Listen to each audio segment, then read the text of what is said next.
윌리엄 켈리, 현대선교의 아버지라고 하는 윌리엄 켈리가 하나님으로부터 위대한 일을 기대하라, 하나님을 위해 위대한 일을 시도하라. 14살에 국선장의 항해기를 읽다가 컨버전을 하면서 구두 수성공이었던 윌리엄 켈리가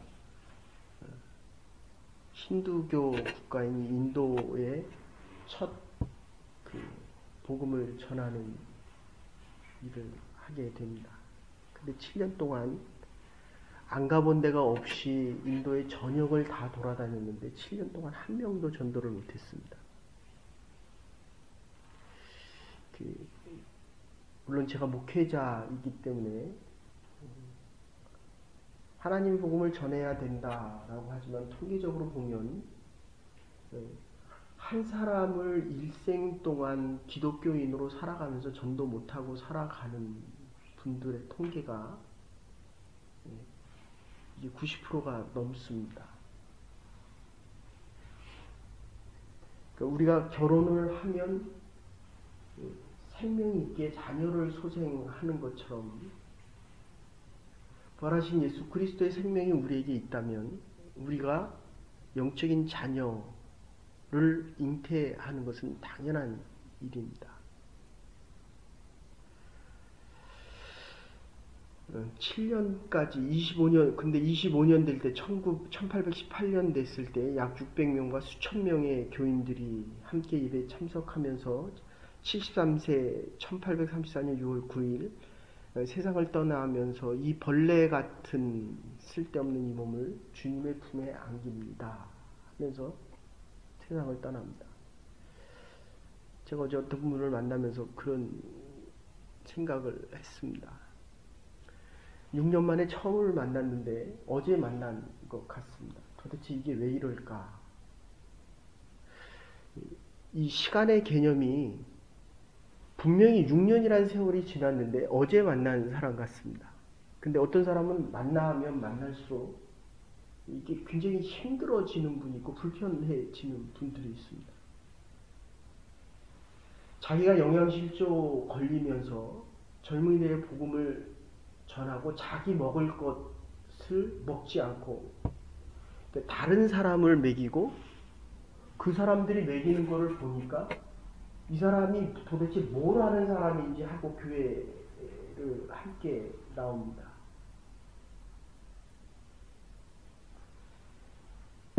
하나님께서 우리에게 주신 이 생명의 사역과 역사들이라고 하는 것은, 그런데 어제 많은 얘기를 나누고 그 끝의 결론은 그거였습니다. 하나님, 우리가 할 수 있는 일은 아무것도 없다.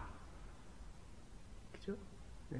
살아가면 살아갈수록 작은 것 하나부터 하나님께서 행하시는 그 일을 우리가 선택하지 않으면 그거는 하나님 일과는 상관없는 일이기 때문에 결국은 생명과는 멀어지게 됩니다.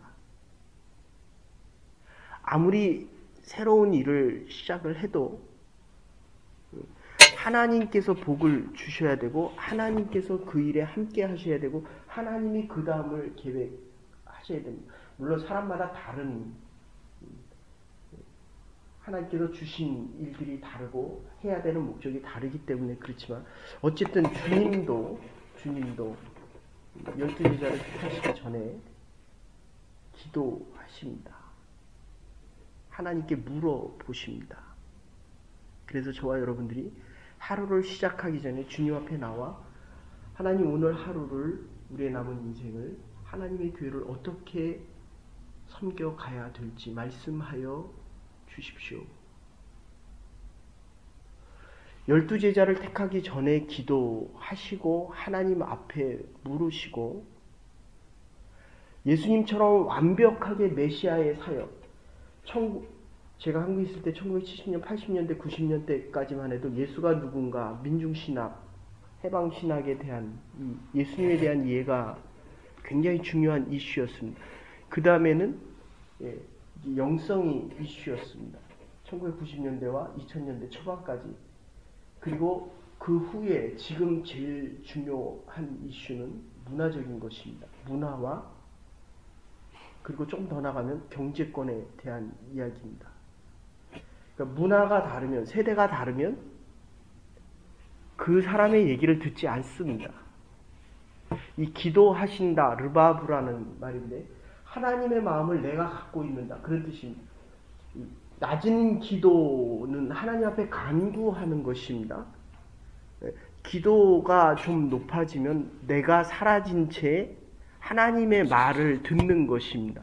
내가 없어지는 가운데 내가 바라는 것을 구하는 것이 아니라 하나님께서 하시는 그 말씀을 듣는 것이고, 더 높은, 영성에서 더 높은 기도는 유니온 위드 갓을 이야기합니다. 하나님과 함께 되는 것, 하나님의 마음이 있는 것입니다. 남편의 마음이 내 안에 있습니까? 이게 같이 살면 살수록 이 마음이 자꾸 하나가 돼야 되는데, 하나님의 교회를 찾을 때마다 하나님의 마음이 내 마음 안에 있어야 되는데, 내 마음이 하나님 앞에 전해져야 되는데, 이게 문화적인 차이 때문에 지금 박근혜 대통령이 멕시코에 가 있습니다. 태권도를 하는 사람이 200만이랍니다. K-팝의 동아리 안에 들어있는 사람이 150만 명이랍니다. 얼마나 환호를 받겠습니까? 태양의 후예라는 드라마 하나가 중국에서 15억, 12억에서 15억이 봄대. 20억의 60%에서 70%가 그 드라마 하나를, 물론 사전 제작을 중국하고 같이 한 것도 있지만, 그거를 보니까 뭐 별들의 고향인가 뭐 그런 드라마를 볼 때 그 통제를 했습니다. 거버먼트에서 통제를 했는데, 지금도 이 드라마 한 편을 가지고 공산당이라는 정부가 그거를 컨트롤합니다. 여러분, 러시아 사람들은 이 아시안 사람들을 아주 우습게 여깁니다. 이유는 그 유서 깊은 문화 때문에 그렇습니다. 우리가 비록 먹을 것이 없어도 미국이란 나라의 문화를 이 사람들은 인정하지 않습니다. 어쨌든 이 종교성을 지금 문화가 넘어서려고 자꾸 합니다. 이 기독교라는 것 아래에 있었던 그 문화, 기독교 문화가 여러 가지 부족하고 모순되는 상황과 잘못된 것 때문에 이게 참 뒤바뀌는 현상이 지금 일어나고 있습니다. 어쨌든 오늘 본문에서 보면 예수님께서도, 그 완전하신 하나님의 자녀인 예수님께서도 12제자, 일을 같이 한다는 겁니다. 지금 북한이 지금 약해지고 유엔으로부터 이렇게 제재를 받는 이유는 미사일을 개발하면, 핵무기를 개발하면 된다고 생각을 하고 고난의 행군, 제2차 고난의 행군을 하면서 백성들은 지금 굶어 죽어가고 있습니다. 그러니까 중국에서 석유를 끓고 가스를 끊으면 3일 이상 전쟁을 못합니다. 그런데 또 자꾸 할 수 있다고 하고, 어제 처음으로 이제는 우리가 타협하겠다라는 그 뉴스를 맨 뒤에다가 살짝 집어넣고 방송을 합니다. 그러니까 많이 과시해서 많이 할 수 있는 것처럼 하지만 실제로 할 수 있는 능력은 별로 없습니다. 지금 예수님께서 할 수 있는 이 능력이 아주 많았습니다. 그분이 하나님이시기 때문입니다. 그런데도 그분이 우리와 같이 일을 하기를 원하셨던 이유는, 12제자와 같이 일하기를 원하셨던 이유는 본인을 위해서가 아니라 12제자, 우리를 위해서 같이 하시기 위해서, 그럼에도 하나님의 뜻을 묻습니다. 여러분, 이 기도를 한다, 하나님께 프루프를 받는다, 하나님에게 사인을 받는다 라고 하는 것은 우리의 뜻을 하나님 앞에 맞추기 위해서 아주 소중한 것들입니다. 베드로는 고기를 잡다가 부름을 받았고, 사무엘은 성전에서 봉사를 하다가 부름을 받았고, 엘리사는 밭을 갈다가 부름을 받습니다. 그죠? 하나님 앞에 나와야 그 기업이 하나님의 것이 됩니다. 감당할 수 있는 이거, 그러니까 다윗의 용맹은 물맷돌 가지고 양을 치다가 목동의 역할을 하다가 전쟁이 났을 때 하나님의 부르심을 받고 나가서 블레셋 군대를 이기는 것입니다. 그래서 어제도 제가 이렇게 좀 안타까웠던 이유는 정말 일평생을 하나님의 교회와 하나님의 일을 위해 헌신하고 봉사를 했는데 마음의 수고와 지침이 너무 큰 거예요. 근데 그것은 받을 수 있는 곳은 하나님 앞에 물론 기도를 해야 되는데 또 하나는 하나님의 일을 하면서 그 힘이 채워지는 것입니다. 어떤 사람은 채워져서 일하기도 하지만 어떤 분들은 일을 할 때 주의 영이 함께 해서 충만함을 지켜나갈 수 있다는 것입니다. 그래서 오늘 두 번째는 이 직분에 영원한 이름이 기록되어지는데 13절부터 16절 보시면 이렇게 목회자가 장례식이나 이런 묘지에 가면 여기는 다 십자가가 많이 새겨져 있지만 어떤 곳에 가면 원래 이게 행정기관의 장관의 일을 하신 분들은 국립묘지에 묻히는데 정말 간혹 가다가 이렇게 보면 자기 가족묘에 묻혀 있는 분들이 있습니다. 그럼 거기다 장관 아무개 물론 훌륭하시죠. 그런데 저분이 돌아가셔서 그 장관의 의미가 어떤 의미가 있을까? 여러분의 묘비에 이게 권사, 장로, 목사 이렇게 새겨지기를 원합니까? 아니면 장관이란 그 이름이 새겨지기를 원합니까? 그거는 이 땅에 있을 때의 일입니다. 제가 아는 존경하는 목사님은 돌아가실 때 목사라는 그것도 빼라 이렇게 유언을 하셨습니다. 그리고 절대로 울지 말아라. 상복 입지 말아라. 깨끗한 옷. 그리고 이게 노회나 총회장을 하신 분들은 노회 임원들이 많이 오십니다. 그리고 총회가 집례해서 장례식을 하기도 하는데 이분은 그것도 하지 마라. 그것도 하지 마라. 일가족과 많이 광고도 하고 부의도 돌리고 이렇게 하는데 그것도 하지 말아라. 그냥 우리는 왔다가 가는 거기 때문에 슬퍼하는 것이 아니라 더 기뻐해야 되는데 나를 위해서 울지 말아라.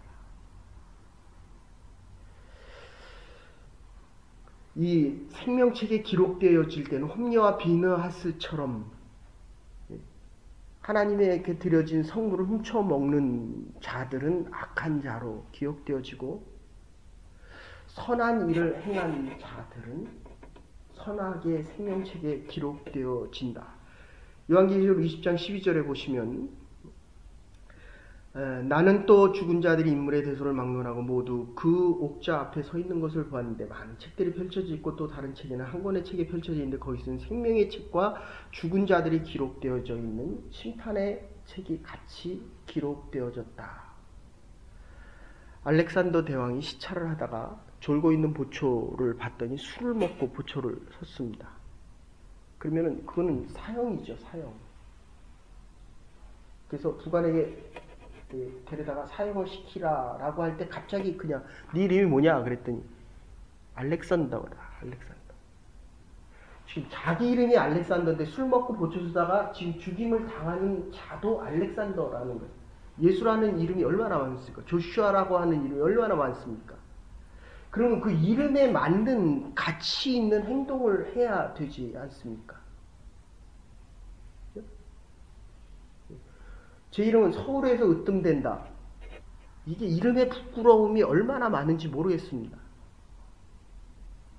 내가 있는 곳, 처해 있는 그곳에서도 하나님의 영광을 못 드러내는데 하나님이 정말 도와주시지 않으면 오늘 이 하나님의 말씀을 전할 때도 제 말이 되지 않게 해 주십시오.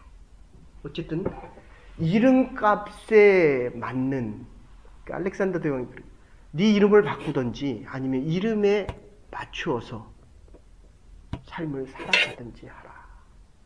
하나님이 우리를 부르셨습니다. 그리고 직분을 주셨습니다. 이 직분은 하늘의 직분입니다.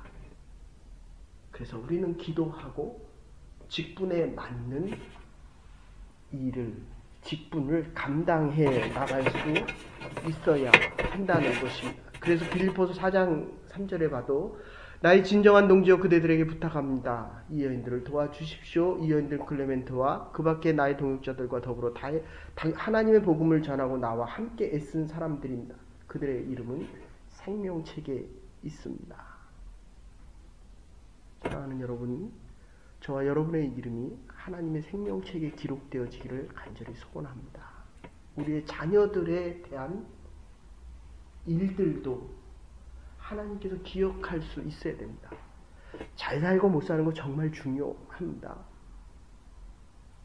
그러나 하나님이 원하시는 하나님의 일을 하기 위해서 기도하고 하나님의 일을 했기 때문에 하나님이 오늘을 우리를 부르시고 그리고 말씀을 통하여 말씀하고 계시는 것입니다. 그래서 세 번째는 이렇게 이야기합니다. 17절에 보시면 예수께서 저희와 함께 내려오시고 평지에 서시니 그 제자의 허다한 무리가 주의 말씀의 도를 듣고 병 고침을 얻더라. 주신 직분을 잘 감당해야 됩니다. 디모데전서 3장에도 이렇게 이야기합니다. 세 가지로 나오는데 하나님의 사람들 직분을 잘 감당할 수 있는 사람들의 특징은 열매가 있다는 겁니다. 우리에게 자녀가 있듯이 공부를 하면 열매가 있듯이 영어 실력이 늘고 자기 전공에 열매가 있듯이 직분을 감당하면 열매가 살아있는 것은 반드시 열매가 있다는 것입니다. 열매를 얻어야 하기 때문에 수고하고 애를 쓰는 것입니다. 몇 년 전에 이게 우박이 떨어졌는데 한국에서 우박이 떨어졌는데 우박이 5분 떨어졌는데 1년을 싹이 나고 꽃이 피고 열매를 맺는 1년의 소산을 거의 30%를 다 30%에서 40%를 다 쓸어버렸습니다. 5분이 우박이 왔는데 전라남도 지방에서 왔는데 그런데 살아있다면 그 해의 소출은 적을지라도 그 다음에 소출은 있다는 것입니다. 이게 하나님의 때와 시간에 대한 것들입니다. 그리고 두 번째는 직분자는 하나님의 지혜가 있어야 됩니다. 아까 말씀드린 대로 이것은 고린도전서 26장 29절에도 형제들아 너희를 부르심을 보라 육체를 따라 지혜 있는 자가 많지 아니하니 능한 자가 많지 아니하며 문벌 좋은 자가 많지 아니하도다. 그러나 하나님은 세상의 미련한 것들을 택하사 지혜 있는 자들을 부르신다. 여기서 르바브입니다. 여기에 지혜는 하나님의 마음을 갖는 자들입니다. 여러분, 우리가 늘 교육학에서 그렇게 이야기합니다. 자녀는 부모 이상 넘어서지 못한다. 여러분의 자녀의 영적인 아버지와 어머니가 하나님이 될 수 있어야 합니다. 하나님의 마음을 품은 자들. 우리의 한계를 넘어설 수 있는, 우리가 할 수 있는 것은 하면 할수록 할 수 있는 게 없어집니다.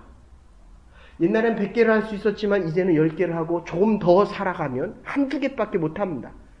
그런데 그 하나 두 개가 가장 필요한 것이 되어야 한다면 그것은 하나님이 우리에게 원하시는 것이고 내가 생명을 가지고 할 수 있는 그 하나여야 한다면 그게 바로 하나님의 마음입니다. 하나님의 마음을 가지고 오늘 커스터머를 대하시기 바랍니다. 사람을 대하십시다. 하나님의 교회에서 하나님의 사람답게 그들을 하나님의 사람의 마음으로 대하십시다. 하나님께서 우리를 부르신 이유이기 때문입니다. 그러면 많은 사람들에게 칭찬, 하나님의 영광을 찬양하는 일들이 될 것입니다. 결론적으로 나만 기록된 것이 아니라 너희와 내가 모두 우리를 위하여 기록되었다라고 이야기합니다. 두 사람이 만나는 것은 마치 두 개의 화학 물질이 합해지는 것과 같습니다. 전혀 다른, 살면 살수록 다른 모습이 드러납니다. 그런데 하나님의 영이 함께하면 다르다고 생각하지 않습니다. 각자의 모습을 가지면서 서로를 인정하는 것, 이게 인간입니다. 두 개의 사람 인변이 하나가 되어서 새 역사를 이뤄갈 수 있는 것, 하나님의 공동체, 주의 영이 함께 할 때만이 가능한 것입니다. 마이클 W. 스미스가 이야기를, 지금은 담대해져야 할 때라는 책 중에서 이렇게 이야기합니다. 나에게서 너로, 너에게서 우리로, 우리에게서 모든 인류의 사랑으로 다가갈 때 인류의 역사는 새롭게 시작되어진다 라고 이야기합니다. 주님께서 오늘 부르시고 말씀하셨기에 하나님의 새 역사를 부활절 두 번째 주간에 우리는 함께 살아갈 것입니다. 여러분 때문에 하나님의 복음이 증거되어지며 생명들이 살아나며 하나님의 역사를 소망할 수 있는 부활절 두 번째 주간 될 수 있기를 주의 이름으로 축원합니다. 이제는 괴물이 되신 우리 주 예수 그리스도의 극진하신 은혜와 하나님의 멀하신 사랑과 성령의 감화 감동 교통하시니 우리를 불러주시고 우리의 직분을 주시고 기쁨과 감사함으로 풍성한 열매를 맺으며 남은 여생 살아가기로 결단한 부름받은 주의 백성들과 하나님의 교회와 우리의 자녀들의 앞날 위에 이제로부터 영원토록 함께 하시옵기를 축원하옵나이다. 아멘. 오늘도 하나님의 마음으로 살아갈 수 있는 부름받은 주의 백성들 될 수 있도록